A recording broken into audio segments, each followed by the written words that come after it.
Wildfires continue to burn across the region, with New Brunswick listing 18 active and 3 out of control this morning. The Oldfield Road fire is burning near Miramichi and has been keeping everyone on edge as firefighters continue to contain it. Joining us now for an update is Veronique Arsenault, a councillor with the city of Miramichi. Thank you so much for joining us, Veronique. Thank you. I'm so glad to be here with you. Can you please give us an update on the fire situation where you are this morning? It still continues to burn. It is listed as contained, which is a great improvement from where it was when it was out of control for sure in the last kind of 10 days. But it's been a long haul. It started August 7th, and here we are still burning just outside the city limits. And it's been heavy for the community for sure in our surrounding areas. Definitely. I understand that there hasn't been anyone evacuated at this point this morning, but where does it stand with evacuations? Are people on alert for that to possibly happen? Yeah, actually, in a couple of the communities that are just south of us, so Black River Bridge to Point Sapin and surrounding areas are on alert, which is, of course, terrifying in those moments. But so far, no evacuation orders. But there is, that angst happening around the community. Definitely. You mentioned that these fires began on August 7th, so it's been, almost a full month. Have you had an opportunity to chat with firefighters who are working on the front lines fighting this fire? Absolutely, and it's been incredible to see so many crews come from across the country to help us here, but also to our own firefighters. They've been on patrol on the river so that the water bombers could collect what they needed to collect. We constantly hear that din of the water bombers overhead now, and it's become kind of part of our everyday.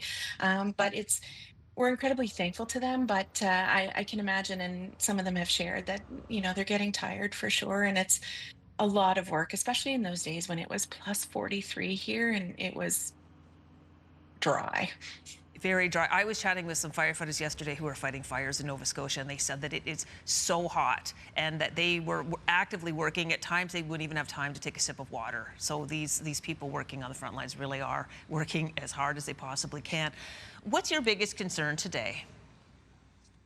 Just that it continues to burn, and more of these fires are popping up, and we're seeing more evacuation alerts, and it's wearing on people for sure. There's some anxiety and fear around that, and as we head back to school, it's kind of changed the way we're functioning now.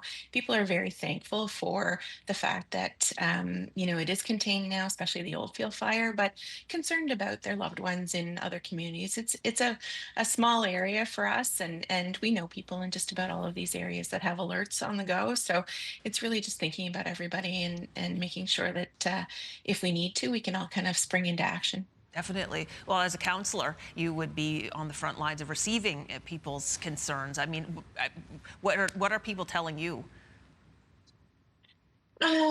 It's been such a shift for us, right? It's not something that we've experienced in this area before. So, really, where is it safe to go? What should they be thinking about? What are those evacuation items that they should be packing, that to-go pack, so to speak? And the other thing really is how can they help?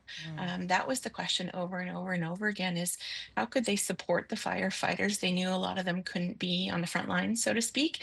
So they wanted to do something, and it was that feeling of wanting to be part of the solution. And how could they do that? So we're seeing a lot of incredible generosity. Well, that's good to hear. Veronique, do you have a message for the community before we go this morning? Just a huge thank you to all the firefighting crews that have helped us, the community, our own firefighters, some nonprofit organizations like the Rotary Club of Chatham, and so many others, and just the community in general. Just a huge thank you for all that they've done in the last, almost month now. And as we continue to kind of wait this out, that we continue to stand together. Well, thank you so much for taking the time to be with us this morning and giving us this update.